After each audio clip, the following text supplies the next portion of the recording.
അങ്ങാടിയിൽ ഫ്ലക്സ് വെക്കുന്നതിന് മുമ്പ് നമുക്ക് അവിടെ കയറ്റണം.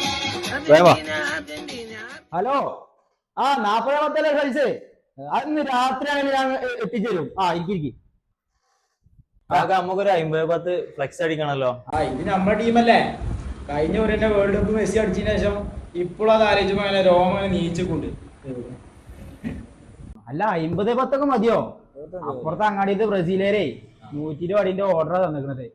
വേൾഡ് കപ്പ് ചാമ്പ്യന്മാരായ ഞമ്മള് കുറക്കാൻ പാടുണ്ടോ? ഇല്ല. പോരാത്തിന് അത് മാത്രല്ല, ഓര് പറയണ്ട എന്താ പറയുമ്പോ അർജന്റീനക്കാർ ഇത് ഫണ്ടില്ലാന്ന് കേട്ടപ്പോ തോന്നി പോയി. നമുക്ക് 200 അടി തന്നെ ആക്കാം. അത് നമുക്ക് പിരിച്ചെങ്ങനെയും ഉണ്ടാക്കാം. കേരളത്തിൽ ഇത്തവണ നമ്മൾ തന്നെ തൂക്കും. നിങ്ങള് ഫ്ലെക്സിന്റെ പരിപാടി ആയിക്കോടി, നമ്മള് പൈസ ഉണ്ടാക്കി തരാം. ഓക്കെ. പിന്നെ എന്നാ ഡിസൈനുകൾ അയച്ചേരി, ബാക്കി നമുക്ക് മട്ടം പോലെ ചെയ്യാം. ഓക്കെ, നമ്മളെന്നെ തൂക്കുന്ന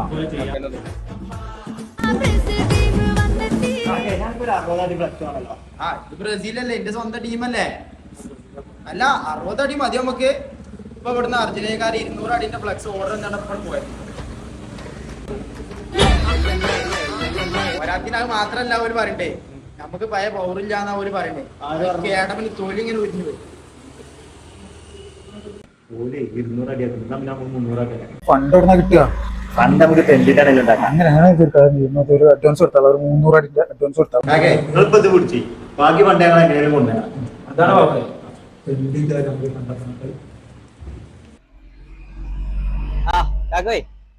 പിന്നെ നമ്മുടെ നാട്ടില് അർജന്റീനയും ബ്രസീലൊക്കെ നല്ല ഫ്ലെക്സ് ഒക്കെ ഉണ്ട്. അപ്പൊ നമ്മക്കും വേണം ഒരു ഫ്ലെക്സ്. അല്ലേ നമ്മളെ ആളല്ലേ. ബ്രസീലുകാരും അർജന്റീനക്കാരും 200-300 അടിന്റെ ഫ്ലക്സ് ആണ് വെക്കണ്ടേ. നമ്മളൊരു 600 അടിന്റെ ഫ്ലക്സേനും വെക്കണം, അല്ലെങ്കിൽ ഒരു കുറച്ചിലല്ല നമുക്ക്. 600 അടിയോ? 600 അടിക്കൊക്കെ എത്ര ആവും? ഒരു 2 ലക്ഷം ആവുള്ളൂ. റൊണാൾഡോന്റെ വാപ്പ അന്ന് മീൻ വിൽക്കാൻ പോവാൻ പറഞ്ഞപ്പോ പോയിന്നെങ്കിൽ ഉണ്ടല്ലോ, ഇന്നീ കാണേണ്ട റൊണാൾഡോ ഉണ്ടായി നമുക്ക്.